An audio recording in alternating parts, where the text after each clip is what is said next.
What makes you itch? What sort of a situation would you like? Let's suppose, I do this often in vocational guidance of students.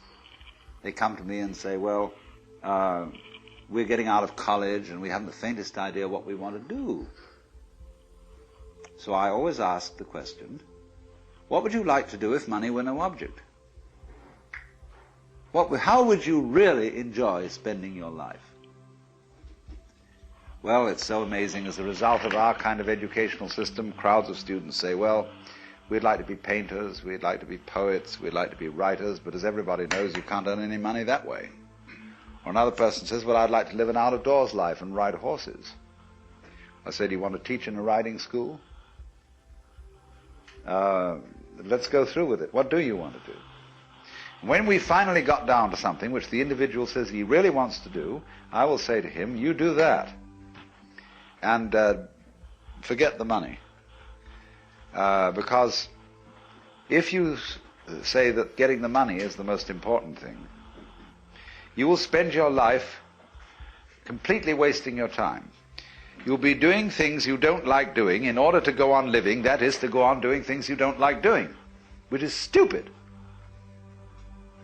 Better to have a short life that is full of what you like doing than a long life spent in a miserable way. And after all, if you do really like what you're doing, it doesn't matter what it is, you can eventually turn it, you could eventually become a master of it. It's the only way to become a master of something, to be really with it. And then you'll be able to get a good fee for whatever it is. So don't worry too much. Somebody's interested in everything. And anything you can be interested in, you'll find others who are.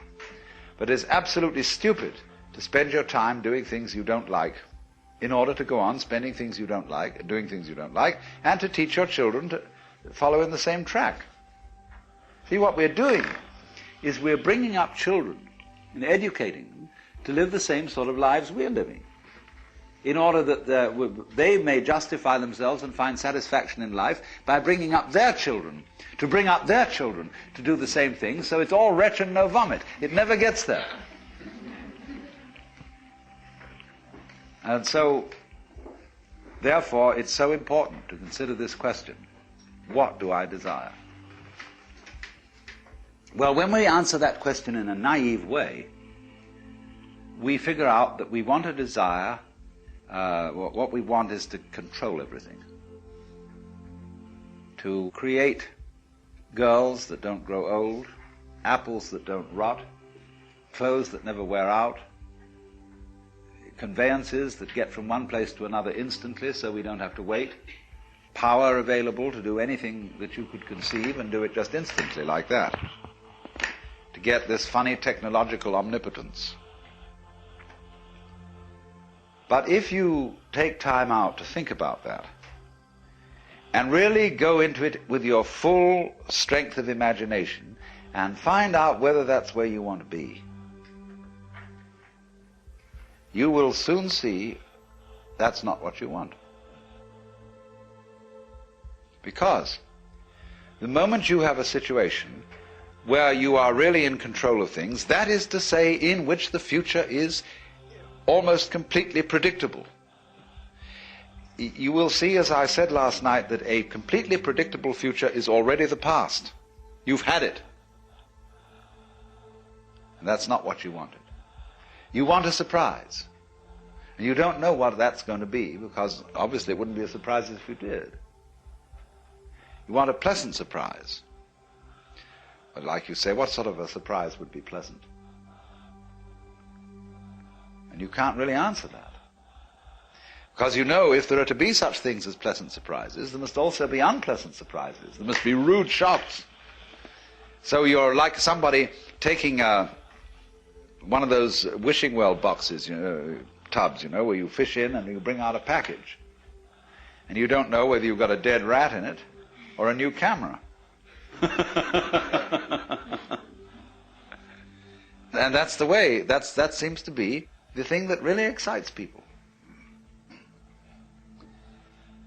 But quite certainly there comes out of this inquiry a feeling of real disillusionment with the ideal of power. To be in power, to be in control, is not something that any sensible person wants. Now you may say that's shirking responsibility. That if you were a really responsible person, you would go out for power and try to use power to the best possible advantage for the benefit of all. All right, what would be the benefit of all? Ask them. What do you want me to do with this power? I'm dictator. What would you like me to do? Well, nobody knows, because they haven't thought it through. They think of all sorts of short-range things, and they are largely conflicting and confusing, because they're not well thought out. But again, when it finally comes down to it, nobody wants to be God. Now, I think that this is the greatest possible lesson for the Western world to learn, because we are so hung up on the idea of power, of control, of being able to make everything go the right way, and we've never thought it through. When you get control of it, what are you going to do with it? And so when you think things through like that, you understand you do not want power. You don't want to control everything. And therefore, in the exploration of what you want, you get to the point where having all pleasures at your command, and they pall, and you think of new sources of pleasure. And eventually you get like the ancient Romans, who had all these mad crowds of barbarians who had to go every Saturday to the Colosseum for a show that really had to surpass everything. Because they had public baths, they had prostitutes, they had every kind of luxury. But when they went to see one of the big shows that people like Nero put on, they would have, for example, floats circling the Colosseum, all full of slave girls from distant parts of the Mediterranean, garlanded with flowers and waving at the crowd and going innocently around. And the next minute they would release wild lions into the arena to eat up all the slave girls. And they got a big sadistic kick out of that. Because you see, pursuing pleasure beyond a certain place takes you into what the Buddhists call the Naraka world, that is to say, the hells. When you have explored pleasure to its ultimate limit, the only thing you can get a kick out of is pain. And so naturally, you descend from the Deva world at the top of the wheel to the Naraka world at the bottom, where it shows all these beings in states of torture. You get to the hell world as a result of not knowing what you want. As a result of thoughtless pursuit of pleasure, which ends you eventually in the pursuit of pain. So when you're in the hell world, that's where you want to be. So when I ask, I go right down to the question, should we start it with, what do I want? The answer is, I don't know. When Bodhidharma was asked, who are you, which is another form of the same question, he said, I don't know, planting flowers to which the butterflies come. Bodhidharma says, I know not. I don't know what I want. Well, when you don't know what you want, you've reached the state of desirelessness.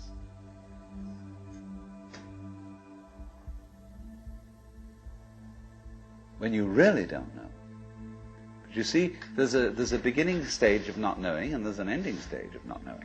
In the beginning stage, you don't know what you want because you haven't thought about it, or you've only thought superficially. And then when somebody forces you to think about it and go through and say, yeah, I think I'd like this, I think I'd like that, I think I'd like the other, there's the middle stage. Then you get beyond that. Say, is that what I really want? In the end you say, no, I don't think that's it. I might be satisfied with it for a while, and I wouldn't turn my nose up at it, but it's not really what I want. Why don't you really know what you want? Two reasons that you don't really know what you want. Number one, you have it. Number two, you don't know yourself, because you never can. The Godhead is never an object of its own knowledge. Just as a knife doesn't cut itself, fire doesn't burn itself, light doesn't illumine itself. It's always an endless mystery to itself. I don't know. And this I don't know, uttered in the infinite interior of the spirit,